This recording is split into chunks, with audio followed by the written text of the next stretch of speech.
First night with the duke episode 9ல என்ன நடக்குது பார்க்கலாம். அதுக்கு முன்னாடி நம்ம சேனலை சப்ஸ்கிரைப் பண்ணிக்கோங்க. கூடவே பக்கத்தில் இருக்க பெல் ஐக்கானை கிளிக் பண்ணிக்கோங்க. மறக்காம ஒரே ஒரு லைக் போடுங்க. வாங்க இப்ப வீடியோக்குள்ள போகலாம். எடுத்த உடனே ஹீரோனி வீட்டுக்கு போக ஹீரோ கிட்ட இருந்து வந்த லெட்டரை பார்த்து ஹீரோ தேடி போன விஷயம் தெரிய வருது. ஆனா அந்த லெட்டரை ஹீரோ எழுதல. அப்போ ஹீரோனியை தேடி போன பேங்க் ரிட்டர்ன் வந்து நான் எல்லா இடத்துலயும் தேடி பார்த்துட்டேன், ஹீரோனியை காணும்னு சொல்றாங்க. அப்படியே கட் பண்ணி ஹீரோனியை காமிக்க இப்பதான் ஹீரோனி மயக்கம் தெளிஞ்சு எழுந்துச்சு உட்காடுறாங்க. அவங்க எங்க இருக்காங்கன்னே தெரியல. மறுபடியும் ஹீரோவை காமிக்க அவரும் ஹீரோனியும் முறையா ஒரு இடத்துல மீட் பண்ணாங்க இல்லையா, அந்த இடத்துக்கு போய் பாக்குறாரு. அங்க ஹீரோனி கையில இருந்த பிரேஸ்லெட் கீழே கிடக்குது. ஹீரோ அதை எடுத்து பார்த்துட்டு இருக்க இன்னொரு பக்கம் ஹீரோனி வீட்டை காமிக்கிறாங்க. அங்க எல்லாரும் ஹீரோனி காணாம போனதை நினைச்சு ரொம்ப வருத்தத்துல இருக்காங்க. அப்பா என் பொண்ணுக்கு மட்டும் ஏதாவது ஆச்சுன்னா நானும் இந்த உலகத்தை விட்டு போயிடுவேன்னு சொல்றாரு. அதை கேட்ட அம்மா இந்த மாதிரி எல்லாம் பேசாதீங்க, இதுக்கெல்லாம் நேரம் கிடையாது அப்படி சொன்ன அம்மா வீட்டுல இருக்க வேலைக்காரங்களையும் ஹீரோனியோட 3 அண்ணன்களையும் ஹீரோனி தேட சொல்லி அனுப்புறாங்க. இன்னொரு பக்கம் அப்பா ஹீரோனி நினைச்சு அழுதுட்டு இருக்க எதுக்கும் கவலைப்படாதீங்க, அவ சீக்கிரம் வந்துருவான்னு அம்மா ஆறுதல் சொல்றாங்க. இன்னொரு பக்கம் ஹீரோ அரண்மனையில இருக்க காவலாளிகளை ஹீரோனி தேட சொல்லி ஊருக்குள்ள அனுப்புறாரு. ஒரு பக்கம் ஹீரோனி வீட்டுல இருக்கவங்க தேடிட்டு இருக்க, இன்னொரு பக்கம் ஹீரோவும் காவலாளிகளும் ஹீரோனியை தேடிட்டு இருக்காங்க. ஒரே கலவரமா இருக்கு. இந்த விஷயம் ஈகுக்கும் தெரிய வருது. அப்படியே கட் பண்ணி யூனியாவை காமிக்க அவ ஏதோ கணக்கு போட்டுட்டு இருக்கா. அவ வீட்டுல வேலை செய்யற ஒருத்தர் ஹீரோனி காணாம போன விஷயத்த அவகிட்ட சொல்றாரு. அப்படியே கட் பண்ணி ஹீரோனிய காமிக்க ஹீரோனிய காட்டுக்குள்ள இருக்க ஒரு குடிசையில அடைச்சு வச்சிருக்காங்க. ஹீரோனி காப்பாத்துங்கன்னு கத்த அவளை கடத்தினவன் கத்தாத, நீ கத்துறதுனால எந்த யூஸும் இல்ல, உனக்கு உதவி பண்றதுக்காக யாரும் வரமாட்டாங்கன்னு சொல்றான். உனக்கு என்னதான் வேணும்னு ஹீரோனி கேட்க நீ துடிச்சு இறந்து போகணும், அதுதான் அவங்களுக்கு வேணும்னு சொன்னவன் சுத்தியலால ஹீரோனிய தாக்க போறான். நல்ல வேலை ஹீரோனி அதுல இருந்து தப்பிச்சிடுறாங்க. அதை பார்த்து அவன் என்ன தப்பிக்கலான்னு பாக்குறியான்னு கேட்க அதுக்கு ஹீரோனி இதோட நிறுத்திக்கோ, இந்த வேலைய யார் உன்னை பண்ண சொன்னதுன்னு கேட்க யாரோ ஒருத்தர் நீ இறந்து போகணும்னு ஆசைப்படுறவங்க, அது யாரா வேணாலும் இருக்கட்டும், அவங்கள ஹீரோ விட மாட்டாரு, அதே மாதிரி என்னையும் கண்டிப்பா கண்டுபிடிச்சிருவாருன்னு சொல்ல அதுக்கு அவனுக்கு அதிர்ஷ்டம் இருந்து உன்னை தேடி கண்டுபிடிச்சாலும் அது வரைக்கும் நீ உயிரோட இருக்க மாட்டேன்னு சொல்றான். அதே சமயம் ஹீரோனி கையில ஒரு கத்தி கிடைக்குது. இன்னொரு பக்கம் ஹீரோவை காமிக்க ஹீரோவும் மத்தவங்களும் ஹீரோனியை தேடிட்டு இருக்காங்க. அப்போ ஹீரோ மாயூன் கிட்ட ஹீரோனி கிட்ட ஒருத்தன் லெட்டர் கொண்டாந்து கொடுத்தான் இல்லையா, அவனை கண்டுபிடிச்சிட்டியான்னு கேக்குறாரு. அதுக்கு அவன் மறைஞ்சிருந்த இடத்த கண்டுபிடிச்சிட்டோம், நாங்க போறதுக்குள்ள எஸ்கேப் ஆயிட்டான்னு சொல்றாரு. எவிடன்ஸ் கிடைக்கலனாலும் விட்னஸையாவது தேடி கண்டுபிடிங்கன்னு சொல்ல மாயூனும் அதை கண்டுபிடிக்கிறதுக்காக போயிடுறாரு. மறுபடியும் ஹீரோனிய காமிக்க அவன் ஹீரோனிய தாக்கலான்னு வரான். அப்ப ஹீரோனி ஒரு நிமிஷம் இரு, நீ ஆசைப்பட்ட மாதிரியே இறந்து போறேன், கொஞ்சம் பொறுன்னு சொல்ல என்ன சதி பண்றேன்னு அவன் கேட்க நான் சதி எல்லாம் பண்ணல, அழகா இறந்து போகணும்னு ஆசைப்படுறேன், இந்த சுத்தியால என்னை எதுவும் பண்ணாத. அதை கேட்டு அவன் விழுந்து சிரிக்கிறான். நான் அழகா இறந்து போகணும்னு நினைக்கிறேன், எப்படி பார்த்தாலும் இறந்துதான் போக போறேன், அட்லீஸ்ட் எனக்கு எதையாவது பண்ணுன்னு சொல்லிக்கிட்டே ஹீரோனி கையில இருக்க கட்டை அறுத்துட்டு இருக்காங்க. உடனே அவன் ஹீரோனி பக்கத்துல உட்காந்து எப்படி இறந்து போகணும்னு நினைக்கிறேன்னு கேட்க ஹீரோனியும் அதுவான்னு இழுக்க அதை பார்த்து அவன் என்னை ஏமாத்தலான்னு நினைக்காதன்னு சொல்லிட்டு சுத்திய ஓங்க.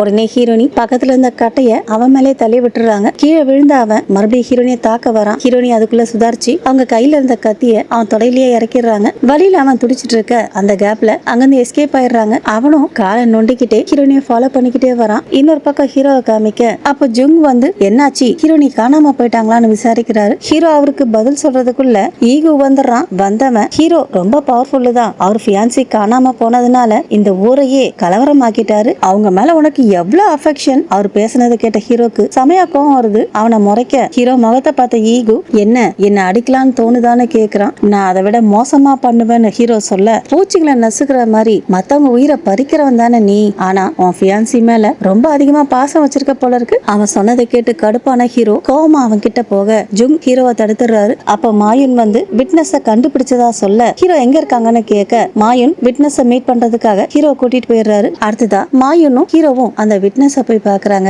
விட்னஸ் சொல்றாரு அவரு மலைகள்ல கிடைக்கிற ஒரு மூலிகை வேற தேடி எடுக்கிறவராம். அப்படி மூலிகை எடுக்கிறதுக்காக மலைக்கு போறப்பதான் அந்த இடத்துல இருந்து இது வரைக்கும் பார்க்காத ஒரு புது பல்லாக்கு போனதா சொல்றாரு. எவ்வளவு நேரம் இருக்கும்னு மாயுன் கேட்க 1 hour இருக்குன்னு சொல்றாரு. அதை கேட்ட ஹீரோ அப்படின்னா இங்கதான் பக்கத்துல எங்கேயாவது இருக்கணும்னு சொல்லிட்டு ஹீரோனை தேடி போயிடுறாரு. அப்படியே கட் பண்ணி ஹீரோனிய காமிக்க அவங்க கிட்ட இருந்து தப்பிச்சு வந்த ஹீரோனி கொஞ்சம் தூரத்துல ட்ரம் இருக்கத பாக்குறாங்க. உடனே போயிட்டு அந்த ட்ரம்ம தட்டுறாங்க. அந்த சத்தம் ஹீரோ காதுலயும் விழுது. உடனே ஹீரோ அந்த ட்ரம்ம நோக்கி ஓடி வர அவர் பின்னாடி பேங்க், ஜுங், மாயுன் 3 பேரும் வராங்க. அதே சமயம் ஹீரோனிய ஒருத்தன் கடத்திட்டு வந்தான் இல்லையா, அவன் காதுலயும் அந்த சத்தம் விழுது. சத்தத்தை கேட்டவன் சும்மா இருப்பானா, கரெக்டா ஹீரோனி இருக்க இடத்துக்கு வந்து ஹீரோனிய கீழே தள்ளி கழுத்தை நெரிக்கிறான். நல்ல வேலை சரியான சமயத்துல ஹீரோ வந்து காப்பாத்திடுறாரு. அப்புறம் என்ன, ஹீரோ அவன் கதையை முடிக்க போக ஹீரோனி வேண்டான்னு தடுத்துறாங்க. அப்போ மத்த 3 பேரும் அங்க வந்து சேர ஹீரோ அந்த முகமுடி போட்டவனை மாயுன் மாயன் கிட்ட ஒப்படைச்சிட்டு ஹீரோனி கிட்ட வர ஹீரோனியால சுத்தமா முடியல. அதனால ஹீரோனியை தூக்கிட்டு போயிடுறாரு. அப்ப ஜுங் அந்த முகமுடி போட்டவன பாக்குறாரு. அவன் நெத்தியில ஒரு தழும்பு இருக்கும். அதை பார்த்த உடனே அன்னைக்கு யூனியா இவங்கிட்ட தானே காசு கொடுத்திருப்பாங்க, அது ஞாபகத்துக்கு வருது. அதை நினைச்சு பார்த்த ஜுங் இது எல்லாத்துக்கும் காரணம் யூனியாவா இருப்பாங்களோன்னு சந்தேகப்படுறாரு. இன்னொரு பக்கம் ஹீரோனிய அவங்க வீட்டுக்கு தூக்கிட்டு போக நடுவண்ண ஹீரோனியை செக் பண்ணி பார்த்துட்டு அவர் ரொம்ப அதிர்ச்சி அடைஞ்சதுனால பல்ஸ் தாறுமாறா இருக்கு, மத்தபடி வேற எந்த பிரச்சனையும் இல்ல, இப்ப நல்லா தூங்கிட்டு இருக்கான்னு சொல்ல நடுவண்ணன் சொன்னதை கேட்டதுக்கு அப்புறம் தான் அப்பாக்கு நிம்மதியா இருக்கு. ஹீரோனி கொஞ்ச நேரம் நல்லா தூங்கி எழுந்திருக்கட்டும்னு எல்லாரும் போயிடுறாங்க. அடுத்ததா ஹீரோ வீட்டுக்கு கிளம்ப ஹீரோனி அப்பா ஹீரோவை அங்கேயே தங்க சொல்றாரு. அவர் சொன்னதை கேட்டு ஹீரோக்கு ரொம்ப சந்தோஷமா இருக்கு. அப்பா வாங்க ட்ரிங்க் சாப்பிடலான்னு ஹீரோ கூட்டிட்டு போறாரு. அடுத்ததா ஹீரோ அப்பா முன்னாடி உட்கார்ந்து இருக்க ஹீரோ முகத்தை பார்த்த அப்பா என்ன அன்கம்ஃபர்டபுளா இருக்கான்னு கேக்குறாரு. அப்படிலாம் இல்லன்னு ஹீரோ சொல்ல இவ்வளவு பிரச்சனை நடந்ததால என்னால இன்னைக்கு ராத்திரி நிம்மதியா தூங்க முடியாது, அதனாலதான் ட்ரிங்க்ஸ் பண்ணணும்னு நினைக்கிறேன் சொன்ன அப்பா அவருக்கு ரொம்ப பிடிச்ச ஒரு மலை ஒயின் இருக்கும் இல்லையா, அதை ஹீரோக்கு கொடுக்கறாரு. ஹீரோவும் அப்பா கூட சேர்ந்து ஒயின் சாப்பிடுறாரு. அப்பா ஹீரோனிய பத்திரமா திருப்பி கூட்டிட்டு வந்ததுக்காக ஹீரோக்கு தேங்க்ஸ் சொல்றாரு. உனக்கு ஒரு குழந்தை பிறந்ததுக்கு அப்புறம் தான் உன்னை விட அவங்க மேல அதிக பாசம் வைக்கிறது எப்படின்னு உனக்கு புரியும். இன்னைக்கு ராத்திரி என்னை விட நீ அதிகமா குடிச்சினா என் பொண்ணை உனக்கு கல்யாணம் பண்ணி வைக்கிறேன்னு சொல்றாரு. என்ன உங்களால ஜெயிக்க முடியுமா? கண்டிப்பா நான் தோத்து போயிடுவேன். நான் தோத்து போகணுன்றதுக்காக தான் உங்களை ட்ரிங்க்ஸ் பண்றதுக்கே கூப்பிட்டேன். நீங்க புரிஞ்சுக்கிறதுல ரொம்ப ஸ்லோவா இருக்கீங்க சொன்னாப்பா ஹீரோக்கு ஒயினை ஊத்திக்கிட்டே இந்த ஒயினை சாப்பிட்டுக்கிட்டே பழைய காயங்களை மறந்துடுங்க. கடந்த காலத்துல நீங்க வருத்தப்படுற மாதிரி பேசினதெல்லாம் ஹீரோனி அப்பா மினிஸ்டர் கிடையாது. உங்களுக்கு ஒரு பொண்ணு பிறக்கிறப்போ என்னோட ஃபீலிங்ஸ் உங்களுக்கு புரியும். இதுக்கப்புறம் என் பொண்ணு உங்க பொறுப்பு. இன்னைக்கு என் பொண்ணை காப்பாத்தி நீங்க பண்ணி கொடுத்த சத்தியத்தையும் காப்பாத்திட்டீங்க. இன்னைக்கு என் பொண்ணை பாதுகாத்த மாதிரி எப்பவும் பாதுகாக்கணும். நான் இறந்து போனாலும் பண்ணி கொடுத்த சத்தியத்தை காப்பாத்துவேன்னு ஹீரோ சொல்ல ஹீரோ சொன்னதை கேட்டு அப்பா ரொம்ப சந்தோஷப்படுறாரு. இன்னொரு பக்கம் மாயுன் அந்த முகமுடி போட்டவனை ஸ்பெஷல் ட்ரீட்மெண்ட் கொடுத்து யார் இதை பண்ண சொன்னதுன்னு விசாரிக்கிறாரு. ஆனா அவன் உண்மையை சொல்ல மாட்டேங்கிறான். அவர் முகத்திலேயே காரி துப்புறான். மறுபடியும் ஹீரோவை காமிக்க ஹீரோனி வீட்லயே தங்குறாரு. ஆனா அவருக்கு தூக்கம் வர மாட்டேங்குது. அன்னைக்கு ஹீரோனி அப்பா சொல்லியிருப்பாரு இல்லையா, உங்க ரத்தத்தை பாக்குறதுக்காக ஏகப்பட்ட பேர் காத்துட்டு இருக்காங்கன்னு. அதுக்கப்புறம் ஈகு நான் அனுப்பின லெட்டர் கிடைச்சுதான்னு கேட்டிருப்பானே அதுக்கப்புறம் ஹீரோனிய அந்த முகமுடி போட்டவன் கழுத்தை நெரிச்சிருப்பான் இல்லையா, அதெல்லாத்தையும் நினைச்சு பார்த்து எழுந்திரிச்சு உட்கார்ந்துடுறாரு. இன்னொரு பக்கம் ஈகுவை காமிக்க ஈகு ஹீரோனி வீட்டுக்கு வெளியே தான் நின்னுட்டு இருக்காரு. அப்போ ஒரு பிளாஷ்பேக் நினைச்சு பாக்குறாரு. அதுல ஈகுவை நாடு கடத்தி கூட்டிட்டு போறாங்க. அதை பார்த்த ஹீரோனி அழறாங்க. அந்த பிளாஷ்பேக் அதோட முடிய அதை நினைச்சு பார்த்த ஈகு அவர் வீட்டுக்கு போய் ஒரு வாள் எடுத்து பாக்குறாரு. மறுபடியும் ஹீரோவை காமிக்க ஹீரோ பதறி அடிச்சுக்கிட்டு ஹீரோனி ரூமுக்குள்ள போக அங்க ஹீரோனி உயிருக்கு போராடிட்டு இருக்காங்க. ஹீரோவை பார்த்த அடுத்த செகண்ட் ஹீரோனி இறந்து போக அதை பார்த்த ஹீரோ பதறாரு. அடுத்த செகண்ட் பாத்தீங்கன்னா ஹீரோ கண்முழிச்சு பாக்குறாரு. இப்போ நடந்ததெல்லாம் கனவு. ஹீரோனியும் அவர் பக்கத்துல தான் உட்கார்ந்து இருக்கிறாங்க. ஹீரோக்கு வேர்த்து ஊத்துறத பார்த்து இவ்வளவு குளிரி வேர்க்குதே, ஏதாவது கனவு கண்டீங்களான்னு கேட்க உடனே ஹீரோ அவங்கள ஹக் பண்ணிக்கிறாரு. காலங்காத்தால பண்ற வேலையா இதுன்னு ஹீரோனி கேட்க மறுபடியும் நான் உன்னை இழந்துட்டேனோன்னு நினைச்சேன்னு ஹீரோ சொல்ல நான் இந்த மாதிரி நிறைய விஷயங்களை கடந்து வந்திருக்கேன், அதனால இதெல்லாம் பழகிடுச்சுன்னு சொல்றாங்க. அதுக்கு ஹீரோ இதெல்லாம் என்னோட தப்புன்னு சொல்றாரு. எப்படி உங்களோட தப்புன்னு சொல்றீங்கன்னு ஹீரோனி கேட்க என்னோட எதிரிங்க உன்னை மிரட்டுவாங்கன்னு பயமா இருக்கு. என்னோட துரதிருஷ்டத்தால தான் உனக்கு இந்த பிரச்சனை வந்தது. முறையா உன் மேல இருக்க என்னோட காதல் சுயநலமோன்னு தோணுது. அவர் சொன்னதை கேட்ட ஹீரோனி அவர் முகத்தை தூக்கி ஹீரோ ஏன் இவ்வளவு வீக்கா ஃபீல் பண்றீங்க? நீங்க யாரையாவது காதலிச்சீங்கன்னா ரெண்டு பேரும் வருத்தத்தையும் சந்தோஷத்தையும் பகிர்ந்துக்கணும். உங்க துரதிருஷ்டம் என்ன பாதிச்சதுன்னா எனக்கு ரொம்ப சந்தோஷம். உங்க துரதிருஷ்டத்தை நாம ரெண்டு பேரும் ஷேர் பண்ணிக்கிட்டோம்னா என்னோட அதிர்ஷ்டம் சீக்கிரமா உங்களுக்கு வந்து சேரும். அவங்க சொன்னதை கேட்ட ஹீரோ அவங்க கையை பிடிச்சு மாமா கல்யாணத்துக்கு ஒத்துக்கிட்டாருன்னு சொல்ல அவர் சொன்னதை கேட்ட ஹீரோனிக்கு ரொம்ப சந்தோஷமா இருக்கு. பாத்தீங்களா நான் என்ன சொன்னேன், உங்க லக்கி சாமான என் மேல நம்பிக்கை வைங்க, ஃபியூச்சர்லயே என்ன நம்புங்கன்னு சொல்றாங்க. அவங்க சொன்னதை கேட்ட ஹீரோ உடனே அவர் கையில இருந்த ஹீரோனி பிரேஸ்லெட்டை கழட்டி அவங்க கையில போட்டு விட அதை பார்த்த ஹீரோனி நான் தொலைச்சிட்டேன்னு நினைச்சேன், பாத்தீங்களா இந்த பிரேஸ்லெட் நம்மள ஒண்ணு சேர்த்துருச்சுன்னு சொல்றாங்க. உடனே ஹீரோ அவங்கள ஹக் பண்ணிக்கிறாரு. ஹீரோ கிட்ட பேசிட்டு ரூம்ல இருந்து வெளியே வந்த ஹீரோயினி நாவல்ல படிச்சத நேர்ல பாக்குறப்போ ரொம்ப பயமா இருக்குன்னு சொல்றாங்க. அப்படி சொன்னவங்க லாஸ்ட் நைட் நடந்ததை நினைச்சு பார்த்துட்டு இதுக்கப்புறம் ஹீரோவை வேற யாரையும் கொல்ல விட மாட்டேன், என்ன பாதுகாக்கிறதா இருந்தாலும் சரி அந்த மாதிரி நடக்காதுன்னு சொல்றாங்க. இன்னொரு பக்கம் ஹவா கடை வீதியில நடந்து வந்துட்டு இருக்க மக்கள் அவ காது பட நேத்து ஹீரோனிய கடத்தினது அவளாதான் இருக்குன்னு பேசிக்கிறாங்க. அவங்க பேசினதை கேட்டு கடுப்பான ஹவா வீட்டுக்கு போக அவளோட அப்பாவும் அதே கேள்வியை கேக்குறாரு. நான் இல்லைன்னு சொல்றா, அப்போ யார் பண்ணதுன்னு கேட்க எனக்கு தெரியாது, என்கிட்ட ஏன் கேக்குறீங்கன்னு கேக்குறா. இந்த முறை என்னைய ஏமாத்தலான்னு பாக்குறியான்னு அப்பா கேட்க அப்பா நடந்திருக்கிறது நான் பண்ண மாதிரிதான் இருக்கு, ஆனா இந்த முறை நான் பண்ணலன்னு சொல்றா. அதை கேட்ட அவளோட அப்பா இந்த பிரச்சனை அடங்குற வரைக்கும் ஹவாவை கோயில்ல போய் தங்கி இருக்க சொல்றாரு. இன்னொரு பக்கம் ஹீரோ அந்த முகமுடிக்காரனை போய் பாக்குறாரு. சொல்றாரு. மாயுன் எவ்வளவு டார்ச்சர் பண்ணியும் அவன் வாயை திறக்க மாட்டேங்கிறான்னு சொல்றாரு. அப்ப ஹீரோனிக்கு ஒரு லெட்டர் வந்துச்சு இல்லையா, அந்த லெட்டரை பார்த்து என் கையெழுத்த எக்ஸாக்டா காப்பி பண்ணிருக்காங்க. சொன்னவர் அவன்கிட்ட யார் அதுன்னு கேட்க அவன் வாயை திறக்க மாட்டேங்கிறான். அப்ப ஹீரோ நீ உண்மையை சொன்னீனா சத்தியமா உன்னை விட்டுறன்னு சொல்றாரு. அப்பவும் அவன் வாயை திறக்க மாட்டேங்கிறான். கிடைச்சிருக்க சான்ஸை மிஸ் பண்ணினா இதை விட மோசமான வழியை அனுபவிப்பேன்னு ஹீரோ சொல்றாரு. இன்னொரு பக்கம் ஜுங் யூனியா வீட்டுக்கு போறாரு. யூனியா அவரை பார்த்த உடனே மறுபடியும் என்ன பார்க்க வந்திருக்கீங்களான்னு கேட்க நேத்து ராத்திரி ஊரே கலவரமா இருந்துச்சு உங்களுக்கு தெரியுமான்னு கேட்க ஹீரோனிய பத்தியா சொல்றீங்கன்னு யூனியா கேட்க உனக்கும் விஷயம் தெரியுமா? கண்டிப்பா இங்க என்னதான் நடக்குது, அவங்களுக்கு எதுவும் ஆகலல்ல, விஷயத்த கேள்விப்பட்டதுல இருந்து எனக்கு தூக்கமே வரல, இவ்வளவு பெரிய மோசமான விஷயத்த பண்ணது யாரு, குற்றவாளிய பிடிச்சிட்டாங்களான்னு கேட்க நேத்தே அவன் மாட்டிக்கிட்டான். ஹீரோ இதுக்கு யாரு காரணம்னு விசாரிச்சுட்டு இருக்காரு. இப்பதான் எனக்கு நிம்மதியா இருக்கு. இதுக்கு யாரு காரணம்னு கண்டுபிடிச்சிட்டாங்களா? ஒருத்தர் மேல சந்தேகம் இருக்கு, இருந்தாலும் உண்மையான குற்றவாளி இன்னும் சிக்கல. ஹீரோ கண்டிப்பா அவனை பிடிச்சிருவாரு. நீங்க என்கிட்ட வேற ஏதாவது சொல்லணுமான்னு கேட்க இல்ல நீங்க ரொம்ப பிஸியா இருக்கீங்க போல இருக்கு, நான் உங்களை டிஸ்டர்ப் பண்ண விரும்பலன்னு ஜுங் சொல்ல அதெல்லாம் இல்ல, இன்னைக்கு வேலை எல்லாத்தையும் நிறுத்தி வச்சுட்டு ஹீரோனிய பார்த்து ஆறுதல் சொல்லலான்னு போறேன், அவரையும் ஹீரோனிய பாக்குறதுக்கு கூட வரீங்களான்னு கேக்குறா. ஜுங்கு வரன்னு ஒத்துக்க ஜுங்க வீட்டுக்குள்ள கூட்டிட்டு போய் அவருக்கு டீ கொடுத்து டீ சாப்பிட்டுட்டே இருங்க, ஹீரோனிக்காக ஸ்நாக்ஸ் பேக் பண்ணிட்டு வந்துடுறேன்னு சொல்றா. ஜுங்கும் போயிட்டு வாங்க நான் வெயிட் பண்றேன்னு சொல்ல யூனியாவும் உள்ள போயிடுறா. யூனியா அங்க இருந்து போனதுக்கு அப்புறம் ஜுங் யூனியா ரொம்ப நல்லவங்க, நான் தான் அவங்கள தப்பா புரிஞ்சுக்கிட்டேன்னு சொல்லிட்டு அவங்க கொடுத்த டீயை சாப்பிடுறாரு. டீ சாப்பிட்ட ஜுங் அந்த ரூமை சுத்தி பார்த்துட்டு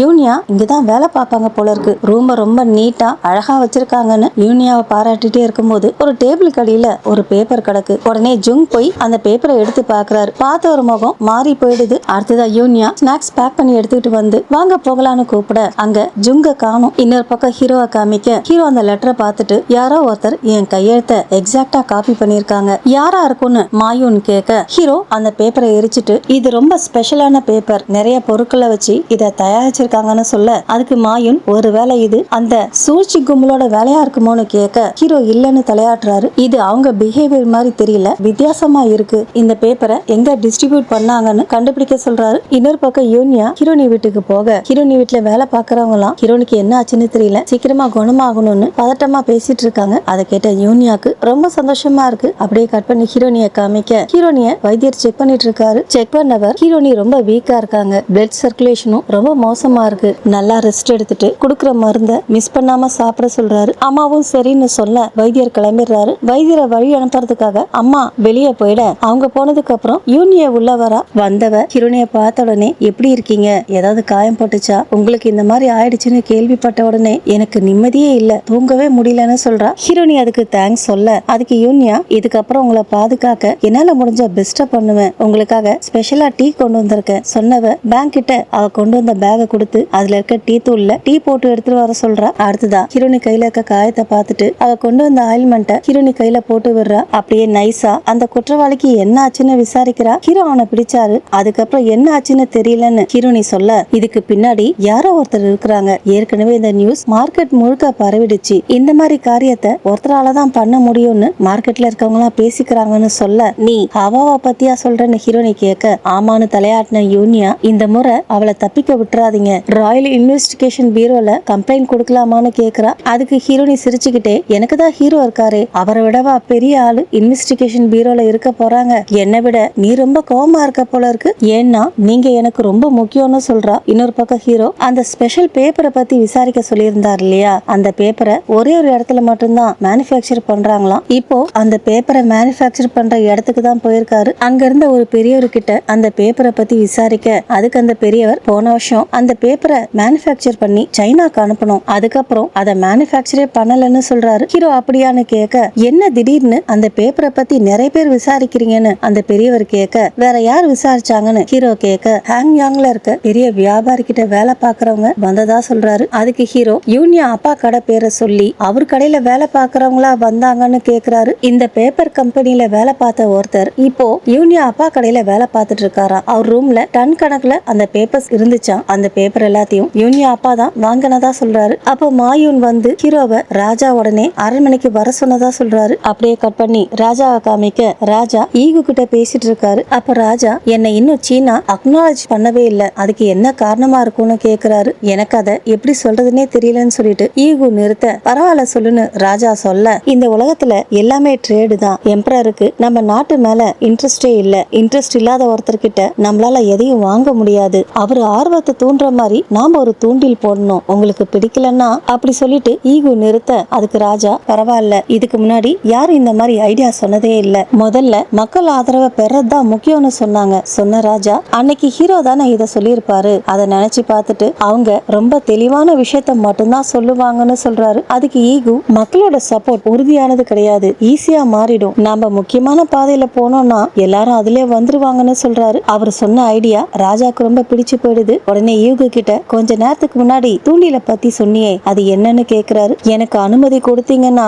நானே அதை முன்ன நின்னு பண்றேன்னு ஈகு சொல்ல, அதுக்கப்புறம் ராஜாவும் ஈகுவும் என்ன பேசினாங்கன்னு தெரியல. அடுத்துதான் ராஜாவை பாக்குறதுக்காக ஹீரோ வர, அவரை பார்த்த ஈகு, என்னப்பா உன் ஃபியான்சிய பத்திரமா காப்பாத்திட்டியான்னு கேக்குறாரு. ஹீரோ முறைக்க, அதை பார்த்த ஈகு, நீ முறைக்கிறத பார்த்தா நான் தான் உன் ஃபியான்சிய கஷ்டப்படுத்தினேன்னு நீ நினைக்கிற மாதிரி இருக்கு. அப்படி சொன்னவன் சிரிச்சுக்கிட்டே அங்கிருந்து போயிடுறான். அடுத்ததா ஹீரோ ராஜா சேம்பருக்குள்ள போக, அவரை பார்த்த ராஜா, நேத்து ஊருக்குள்ள ஏதோ பிரச்சனையாமே, அதுக்காக எல்லா சோல்ஜர்ஸையும் கூட்டிட்டு போனியாமே, கேள்விப்பட்டேன்னு சொல்ல, அதுக்கு ஹீரோ மன்னிப்பு கேட்க, இதுக்கும் அந்த சூழ்ச்சிக்காரங்களுக்கும் ஏதாவது சம்பந்தமா, இல்ல உன் ஃபியான்சிய தேடுறதுக்காக மொத்த சோல்ஜர்ஸையும் கூட்டிட்டு போனியான்னு கேக்குறாரு. என்கிட்ட எந்த எக்ஸ்கியூஸும் இல்லன்னு சொல்ல, அதுக்கு ராஜா, நான் உன்னை மிலிட்டரி ஃபோர்ஸை யூஸ் பண்ணிக்கோன்னு பர்மிஷன் கொடுத்தேன். ஆனா நீ உன் பர்சனல் விஷயத்துக்காக யூஸ் பண்ணிருக்க. உன் மனசுல ராஜான்னு நினைப்பா. உடனே ஹீரோ அவர் முன்னாடி தலை வணங்கி, நான் அப்படிலாம் நினைக்கலன்னு சொல்ல, நம்ம மூக்கு கீழே நடக்கிறது நமக்கு தெரியாதுன்னு சொல்லுவாங்க. ஒரு துரோகி என் பக்கத்துல இருக்கான்னு எனக்கு தெரியாம போயிடுச்சுன்னு சொல்றாரு. உங்க மேல இருக்க என்னோட விசுவாசம் இன்னும் மாறல.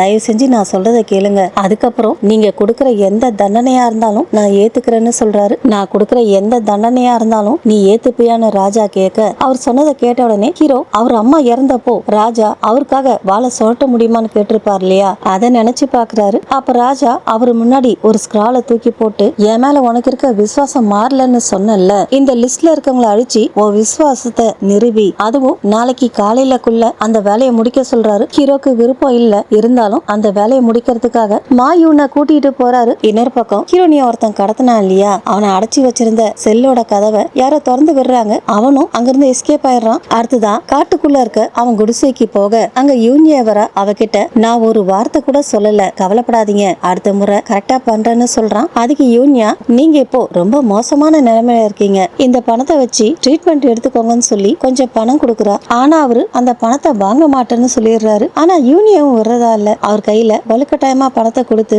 அடுத்த முறை கரெக்டா அந்த வேலையை பார்க்கணும்னா நீங்க இப்போ இங்க இருந்து தப்பிச்சாகணும், இங்க யாராவது வர்றதுக்கு முன்னாடி இங்க இருந்து போயிடுங்கன்னு சொல்றா. நாம மறுபடியும் மீட் பண்ண முடியுமான்னு அவரு கேட்க, உயிரோட இருக்கிற வரைக்கும் அடிக்கடி மீட் பண்ணலாம்னு சொல்றா. அவரும் அங்கிருந்து போக, யூனியே பின்பக்கமா அவரை தாக்கி மொத்தமா அவரை முடிச்சிடுறா. யூனியா இவ்வளவு தூரம் இதெல்லாம் பண்றதுக்கு காரணம், முதலா யூனியா டீ ஹவுஸ்ல ஒரு பார்ட்டி நடந்துச்சு இல்லையா, அந்த பார்ட்டியில கூட அவாவும் அவ ஃப்ரெண்ட்ஸும் யூனியாவையும் அவங்க அப்பாவையும் இணைச்சி தப்பா பேசுவாங்க இல்லையா, அதை கேட்டதுக்கு அப்புறம் தான் யூனியா மனசு மாறி இருக்கு. அதுக்கப்புறம் தான் வேணும்னே ஹீரோனி கிட்ட ஃப்ரெண்ட் ஆயிருக்கா. அதுக்கப்புறம் ஜிம் பார்ட்டில ஹீரோ யூனியாவோட பேர் தெரியாம அவ பேரை ஹவான்னு சொல்லி இருப்பார் இல்லையா, அதனால இன்னும் கொஞ்சம் கடுப்பா இருக்கா. அதுக்கப்புறம் ஹீரோனி போட்டியில கலந்து இருப்பாங்க இல்லையா, அதை பார்த்து இன்னும் கடுப்பா இருக்கா. ஹீரோனியை பார்த்த உடனே மனசுக்குள்ள, இவ பிளேக் வில்லேஜ்ல தானே இருந்தா, அதுக்குள்ள எப்படி வந்தான்னு யோசிக்கிறாங்க. ஹீரோனி கிட்ட போட்டியில தோத்து போயிட போறேன்னு சொன்னாலும் அவ போட்டியில ஜெயிக்கணும் தான் நினைச்சிருக்கா. அடுத்ததா கடைசி போட்டியில ஹீரோனி மயங்கி விழுந்தப்போ ஹீரோ வந்து தாங்கி பிடிச்சிருப்பாரு இல்லையா, அதை கூட பொறாமையா தான் பார்த்திருப்பா. அடுத்ததா ஹீரோனிய குளத்துல தள்ளி விட்டது இவ தான். தள்ளி விட்டதுக்கு அப்புறம் எல்லாம் தப்பா போனதுக்கு நீ தான் காரணம்னு சொல்றா. அதுக்கப்புறம் போட்டி முடிஞ்சு வீட்டுக்கு வந்த உடனே அவளை பார்த்து அவளுடைய அப்பா என்னதான் ஃபேக்கான நொபிலிட்டி நோட்டை வாங்கினாலும் ஒருத்தரோட விதியை மாத்த முடியாதுன்னு சொல்லிட்டு போயிருப்பார் இல்லையா, அதனால இன்னும் ரொம்ப கடுப்பா இருக்கா. விதியை மாத்த முடியாதா, அனாதையா பிறந்து ரோட்ல வளர்ந்தன்னா இன்னைக்கு சக்சஸ்ஃபுல்லா ஒரு கடையை நடத்திட்டு இருக்கேன், பெரிய பணக்காரி ஆயிருக்கேன், இதோட நான் திருப்தி அடைய மாட்டேன்னு சொல்றா. அப்படியே கட் பண்ணி பிரசன்ட காமிக்க, இது எல்லாத்தையும் நினைச்சு பார்த்த யூனியா சொல்றா, என் வழியில வர யாரா இருந்தாலும் அவங்கள தூக்கிடுவேன், நீ ஒழுங்கா நான் கொடுத்த வேலையை பார்க்கல, அதனாலதான் உனக்கு இந்த கெதின்னு இறந்து கிடக்குற அந்த ஆளை பார்த்து திட்டிட்டு அந்த கத்திய அவன் பக்கத்துல தூக்கி போட்டு அங்கிருந்து வெளியே போக, வெளியே ஈகு நின்னுட்டு இருக்காரு. ஐயோ, நான் பார்க்க கூடாதத பார்த்துட்டேனா சொன்ன ஈகு உள்ள போய் அந்த ஆளை பார்த்துட்டு, நல்லா ட்ரை பண்ணிருக்க, இருந்தாலும் ஒழுங்கா பண்ணல, அந்த ஆள் இன்னும் இறந்து போகல போல இருக்கு. அவனை பார்த்த ஈகு, இவன் கதையை நான் பாத்துக்கிறேன், இது நமக்குள்ள இருக்க ரகசியம்னு சொல்றாரு. உங்களுக்கு என்ன வேணும்னு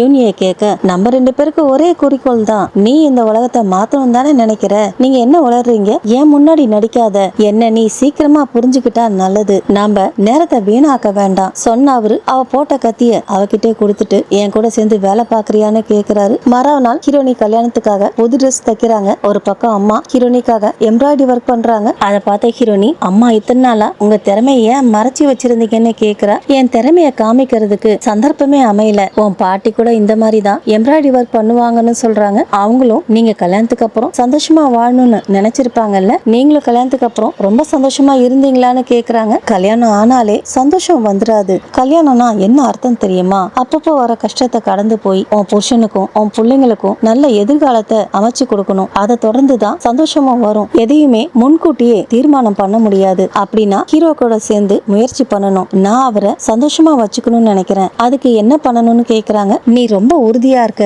அதனால சீக்கிரமா பிரைடல் ட்ரைனிங்க முடிச்சிடுன்னு சொல்றாங்க. பிரைடல் ட்ரைனிங்கா என்ன அதுன்னு ஹீரோனி கேட்க, எனக்கு தெரிஞ்ச டிப்ஸ் எல்லாத்தையும் சொல்லி கொடுக்குறேன். அதை கேட்டுக்கிட்டீங்கன்னா கல்யாணத்துக்கு அப்புறம் மத்தவங்களோட ரொம்ப சந்தோஷமா வாழலாம்னு சொல்றாங்க. ஹீரோனி அதை கேட்டு தயங்க, அதுக்கு முன்னாடி நீ ஒரு விஷயம் பண்ணணும்னு சொல்றாங்க. என்ன அதுன்னு ஹீரோனி கேட்க, அப்படியே கட் பண்ணி ஹீரோவை காமிக்கிறாங்க. ஹீரோ ராஜா சொன்ன ஒருத்தரை முடிக்கிறதுக்காக போயிருக்காரு. அப்படியே நேத்து ராஜா என்ன சொன்னாருன்னு நினைச்சு பாக்குறாரு. ராஜா ஹீரோ கிட்ட அந்த லிஸ்ட கொடுத்துட்டு, அந்த லிஸ்ட்ல இருக்காரு இல்லையா அவரு, இதுக்கு முன்னாடி ராஜாவா இருந்தாரு இல்லையா, அவரோட ஃபேவரட் பிரைம் மினிஸ்டரா அவரு. இப்போ அவரு வாழ்ந்துட்டு இருக்க ஊர்ல இருக்க கவர்னரை விட இவருக்கு மரியாதை ஜாஸ்தியா. ஃபியூச்சர்ல எந்த பிரச்சனையும் வரக்கூடாதுன்னா அவர் கதையை உடனே முடிக்கணும்னு சொல்றாரு. பிளாஷ்பேக் அதோட முடிய அப்ப அந்த வீட்டுக்குள்ள இருந்து ஒரு பெரியவர் வெளியே வந்து ஹீரோவை பார்த்து யார் நீன்னு கேக்குறாரு. ஹீரோ திரும்பி அவரை பார்க்க, ஹீரோவை பார்த்த உடனே அந்த பெரியவருக்கு ஹீரோ எதுக்காக வந்திருக்காருன்னு புரிஞ்சிருது. அடுத்ததா ஹீரோவை வீட்டுக்குள்ள கூட்டிட்டு போறாரு. ஹீரோ இது ராஜாவுடைய உத்தரவுன்னு சொல்ல, அதுக்கு அந்த பெரியவர் மறுபடியும் ராஜா ரத்தத்தை குடிக்க ஆரம்பிச்சிட்டாரான்னு கேக்குறாரு. நான் ராஜா உத்தரவை ஃபாலோ பண்ற ஒருத்தன் அவ்வளவுதான் ஹீரோ சொல்ல,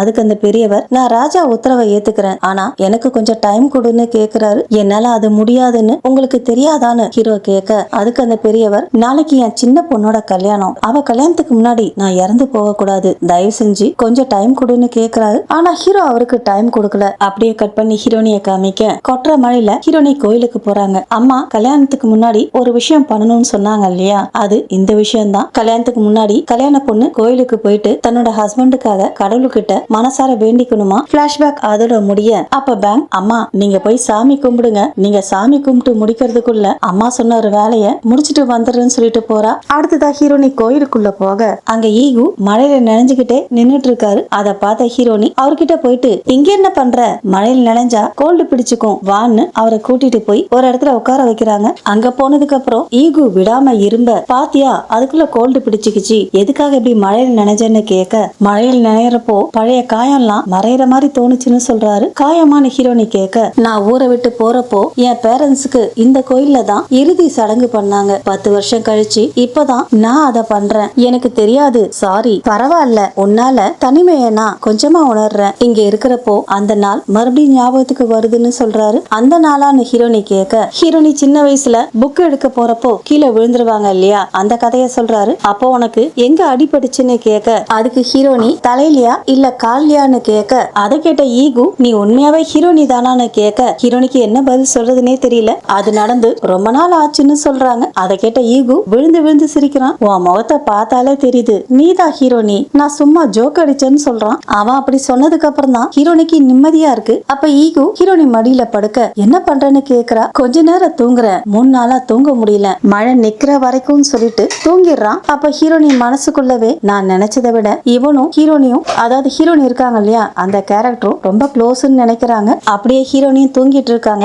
மழையும் பேஞ்சு முடிஞ்சிருது. அப்பதான் ஹீரோனி கண் முழிச்சு பாக்குறாங்க. அப்ப ஈகு ஒரு நாய்க்குட்டியை தூக்கிட்டு வராரு. அதை பார்த்த ஹீரோனி இது எங்க இருந்து கிடைச்சதுன்னு கேட்க, இங்கதான் பக்கத்துல மழையில் நனைஞ்சிட்டு இருந்ததுன்னு சொல்றாரு. அம்மாவை இழந்துருச்சுன்னு நினைக்கிறேன், இப்ப என்ன பண்றது. ஈகு அந்த நாய்க்குட்டிய அவரே வளர்க்க போறோம்னு சொல்றாரு. ஹீரோனிய அதுக்கு ஒரு பேர் வைக்க சொல்றாரு. அதுக்கப்புறம் என்ன நடந்துச்சுன்னு தெரியல. ஈகவும் ஹீரோனியும் கோயில்ல இருந்து நடந்து போய்கிட்டு இருக்க, ஒரு இடத்துல மக்கள் கூட்டமா எதை பத்தியோ பேசிட்டு இருக்காங்க. உடனே 2 பேரும் என்ன விஷயம்னு போய் பாக்குறாங்க. அங்க ஹீரோனியா ஒருத்தன் கடத்தினா இல்லையா, அவனோட டெட் பாடி கிடக்குது. அதை பார்த்த உடனே ஹீரோனிக்கு ஒரு மாதிரி ஆயிடுது. அதை பார்த்த ஈகு அவங்கள திருப்பி, நீ இத பாத்துட கூடாது, பரவாயில்ல விடுன்னு சொல்றாரு. கரெக்டா ஹீரோ அங்க வந்துடுறாரு. ஈகு ஹீரோனி ஷோல்டரை பிடிச்சிருக்கத பார்த்துட்டு இங்க என்ன நடக்குதுன்னு கேக்குறாரு. உடனே ஹீரோனி ஹீரோ கிட்ட போயிட்டு விவரத்தை சொல்ல, ஹீரோவும் அந்த டெட் பாடிய பார்த்துட்டு ஹீரோனி நிலைமைய புரிஞ்சுக்கிட்டு அவங்கள ஹக் பண்ணிக்கிறாரு. அப்ப ஈகு சும்மா இல்லாம, இந்த நாட்டுல மினிஸ்ட்ரி ஆஃப் ஜஸ்டிஸ் இருக்கு, ஒருத்தர் தனிப்பட்ட முறையில இன்னொருத்தரை தண்டிச்சா அப்புறம் சட்டம் எதுக்குன்னு கேக்குறாரு. அவர் சொன்னதை கேட்ட